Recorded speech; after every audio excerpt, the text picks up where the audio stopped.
Welcome back, Guardians, to another Destiny 2 video and the finale in my trio of videos for equipping 4 exotics on each subclass and each skill tree in that subclass. So if you wish to, hit the like button, it helps me out immensely. Leave a comment down below, subscribe, hit the little bell, and also follow me on Twitter because I don't have very many followers on that account and I would love to speak to some new people and just have a chat about random things. Link is in the video description. So yesterday I uploaded the 4 exotics on a hunter and the day before that was the Titan. So if you wish to see those videos, they'll also be linked in the video description. Check them all out, let me know what you think about all the builds. But today we are focusing on the Warlock and we're going to start with the solar subclass, and of course, just like my other 2 videos, red and black are my favorite colors, so I had to make one of these skill trees have red and black. And as you can see right here, it looks pretty damn beast, and I do feel like all of these armor pieces go together pretty well, apart from maybe the legs, but I also changed the color of the legs to obviously red and black also.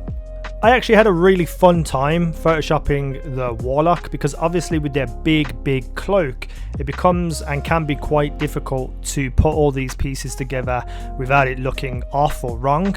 I had a bit of trouble around the feet because the Warlock obviously have this kind of like glow on their feet and like smokish type things, and lining up all the background properly so that it doesn't look too out of place was actually quite difficult. But I do love this setup, and we're going to start with the perks of the solar tree and then we'll move on to the perks of the other 2. So we have the helmet Eye of Another World, and this has cerebral uplink, highlights priority targets and improves the regeneration speed of your grenade, melee and rift abilities. So because you're going to be getting those abilities back, this is kind of an all-round build built around abilities. So the exotic gauntlets are obviously the claws of Ahamkara, which is gain an additional melee charge. So you're going to be having 2 melees as often as possible because your cerebral uplink perk on the helmet is going to often bring back the abilities. Then we have for the chest piece the Starfire Protocol, which is fusion harness. Fusion grenades have an additional charge and recharge from empowered weapon damage. Fusion grenade kills grant rift energy. Now this kind of lines up with the helmet because obviously with the helmet you got increased rift abilities and the speed of your grenade comes back quicker. So you can have 2 fusion grenades at all times, and fusion grenade kills grant rift energy. Now you recharge from empowered weapon damage also, so you bang your empowering rift on the floor, you shoot people, you'll highlight them as priority targets. When you kill them you get regeneration speed of all your abilities back. Then you have 2 fusion grenades, 2 melee charges, and the fusion grenades grant rift energy, so you can already have another rift to put down if you're doing the correct ability kills throughout your fights. And then we have transversive steps, so sprint speed increased, and after a short time sprinting your currently equipped weapon is automatically reloaded. Now I was thinking of using the Lunar Faction boots here, which would have worked incredibly, but I also didn't want to use them on 2 different skill trees and I kept them for another one so that it was more balanced. So this one I just went for the transversive steps, and I think they also looked cooler as well on this class setup, so that's why I went with them. But obviously Lunar Faction boots will also be very good here in the rifts. So if you're thinking about, this is where I went with it, if you're thinking about the melee charges and the fusion grenade charges, you have to be relatively close to people, especially with the melee, so you're going to be running a lot, which means that obviously your weapons are going to be reloaded as you're running. Then when you see someone or you're in range of a certain amount of people, you can bang your rift down, you can shoot them, get your highlighted priority targets, and then get your regeneration of all those abilities back. So that's kind of where I went with it, but obviously Lunar Factions also work here. So this was like my favorite one again because it was red and black, and because I used slightly obscure exotics, I guess, because there's not many exotics in the Warlock arsenal that lines up directly with the skill trees.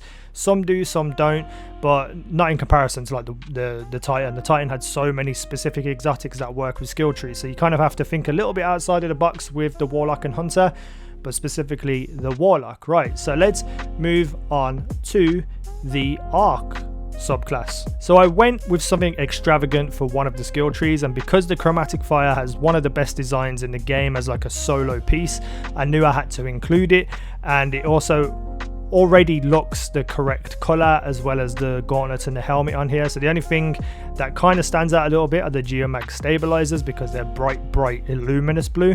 But this kind of just all fitted together aesthetically and just looked absolutely incredible, so I had to roll with it. It's definitely my favorite looking warlock. I obviously play and main a warlock in my day-to-day Destiny life, and even though I've recently fell in love with the Icarus Dash skill tree, I do love the look and the possible potential of this build so much. So let's get into the perk.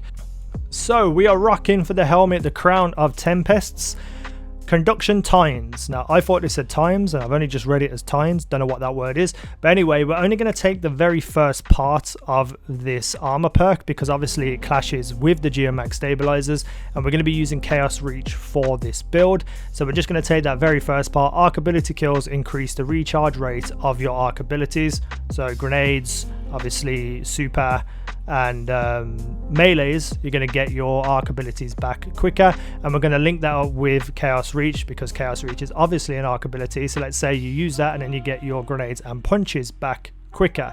And then I paired that with the Ophidian aspect, so Cobra Totemic, weapons ready and reload very quickly, obviously better handling and stuff of guns, but also melee range is extended, which obviously lines up with the Crown of Tempest, because if you get a melee kill with a charged arc, you're then going to get your arc abilities back quicker.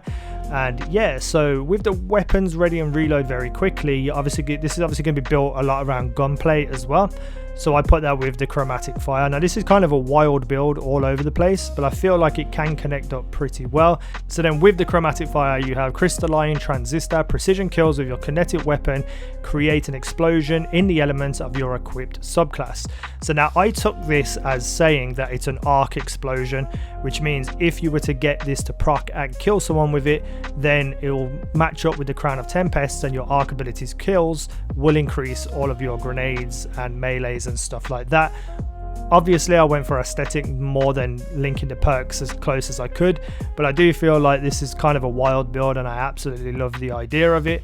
And then we have Geomag Stabilizers, which is obviously very directly connected to the Chaos Reach. When your Chaos Reach super energy is almost full, sprinting tops it off. Damaging enemies with Chaos Reach extends its duration, so you get a longer super. That super can then be an arc ability kill, which recharges the rate of your arc abilities. So then we have the Ophidian aspects, which is based around, readying and reloading your weapon quickly, which precision kills with those weapons can create explosions, and then those explosions, if they kill anyone, are arc abilities, which also recharges your arc abilities again. And with the Ophidian aspects, your melee range is extended, which means potentially more building of your arc abilities. Whew, that was a lot to get through, but this was more of an aesthetic thing rather than a perk thing for me, because I just think it looked absolutely amazing and I would love my Warlock to look this way. Now let's talk about the Void Warlock, and this was slightly more around the perks, and where I included the Lunafaction boots also. And I do like the way this looks as well. It looks very subtle, very normal for a Warlock, and the purple shader obviously to go with the Void subclass fits extremely nicely. I had to Photoshop the helmet a little bit to get it to be more purple, because it was like orange and green for some crazy reason. No matter what purple shader I put on, it just went orange and green. It was really frustrating, so I kind of just photoshopped it and made it look a little bit better to the rest of the armor. So with the Void Warlock, I kind of cheated a little bit and I kind of mixed two skill trees together, because this is my video and I do what I want. No, because theory crafting around Warlocks is obviously very exciting to me, being a Warlock main. I kind of was just putting things together and hoping that the idea of them is more exciting than the actual reality of it being able to happen. But anyway, we have for the helmet the Skull of Dire Ahamkara. We're going to be using Nova Bomb on this build, and we have provides additional damage resistance during Nova Bomb. Why do I say Nova Bomb? Nova Bomb kills grant super energy, so you're going to be getting your super energy back on a kill. Now this is kind of where it clashes, because for the exotic arms we're going with Controverse Hold. So I am going to say that Handheld Supernova is on the Nova Bomb tree, and that's what I'm rocking with, that's what I'm rolling with. And that means Chaotic Exchanger, resist incoming damage while charging your Void Grenades. all of those things. Charged void grenades return a random amount of grenade energy on each hit. So we're going to have handheld supernova into this and kind of make it a whole nova bomb handheld supernova, just kind of explode everything and blow the whole world up kind of build. And grenade energy obviously comes back when you hit people with it. And then we have the sanguine alchemy, I'm not sure how to say that. And we have blood magic. Weapon kills while standing in any rift, pause the rift's countdown, extending its duration. Further kills maintain and extend the length of the pause. So while you're standing in a rift shooting, so let's just say that's an empowering rift, you're going to get, you know, more weapon kills in that rift, which pauses it and extends its duration. And the more kills you get, the further it's paused, so you'll have that empowering rift for a very, very, very long time. And this is where I wanted the Lunafaction boots to come in, because their exotic perk is alchemical etchings, and that is your rifts gain additional ability to increase weapon reload speeds. Empowering rift makes weapons effective over longer ranges. So you're standing in your rift, you're going to be able to shoot further, your range is improved, your reload will happen quicker, and the more weapon kills you get with that, the longer your rift stays there. And let's just say you're throwing something out like a Suras regime and you're just absolutely murdering people, your reload will be completely nearly instant, you'll be getting your health back on kills, you'll be standing in an empowering rift to do more damage and across longer ranges. It's just unbelievable setup that you want to do. And then we have obviously the two other helmets have very individual perks, one for Nova Bomb, one for grenade energy. And let's just say you're in that rift and someone comes running up behind you, you can charge your grenade, blast them with it, or just Nova Bomb the whole world.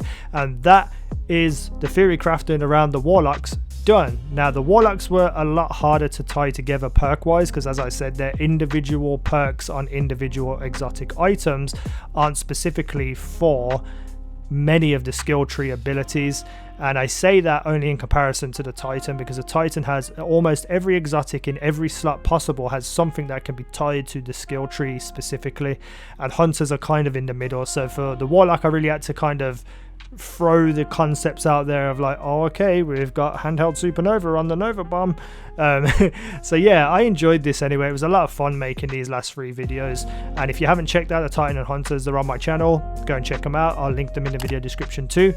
And let me know what you would change, what you would set up if you could put 4 exotics on a Warlock, on a Titan or a Hunter to be honest. But for the Warlock specifically for this video, I kind of went for aesthetics as well as trying to link perks together. So yeah, anyway, I love this. Thank you so much for the continued support over the past the past week since I've been back. I love you guys so much. Thank you for watching. I've been easynow. You guys have been awesome.